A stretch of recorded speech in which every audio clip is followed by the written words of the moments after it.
Nagpapasalamat tayo dahil pinanlakan na tayo ng kaunting ganito. Ay ma'am, si ma'am.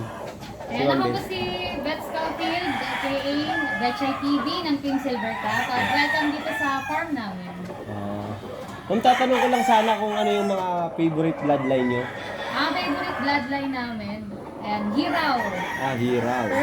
Perfection Roundhead, tsaka yung mga gray namin. Mga gray. Mga dito sa farm ninyo ma'am, mga ilan yung mga naka-cording area dito? Ito lahat siguro mga nasa 250 mga naka-cording sa farm. Yun din yung signature line nyo na. Yun din. Perfection Roundhead, Hiraw, tsaka yung mga gray. Ayan, i-follow natin si mama sa kanyang, ano po yung mga social media account nyo ma'am?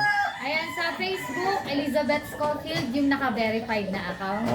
Sa YouTube, Betchay TV. Sa TikTok, Betchay TV din. Sa Instagram, Betchay_TV. May gusto pa ba kayong idagdag ma'am? Ayun na, inibitahan din namin kayo pala kasi bubukas na rin ang resort namin dito, Silvertop Game Farm and Resort. Kaya sa mga gustong mag-rent, ayan, mga gustong mag-chill-chill, ayan, pwede kayo dito. Dalawa yung kwarto na malaki at maraming bed, pwede kung kayo extra mattress, may swimming pool, may mga board games, pwede mag-video okay, lahat. Marami kayong pwedeng gawin dito. Anong lugar ko ma'am para pagpupuntahan na nila just in case na mag-umpisa na? Dito sa Katmon, Santa Maria, Bulacan. Ipin nyo lang yung Silvertop Game Farm and Resort. Basta sa Katmon nang nakapin sa kanya, goods na yun, dito na yung papunta. Okay. Thank you po ma'am. Salamat po.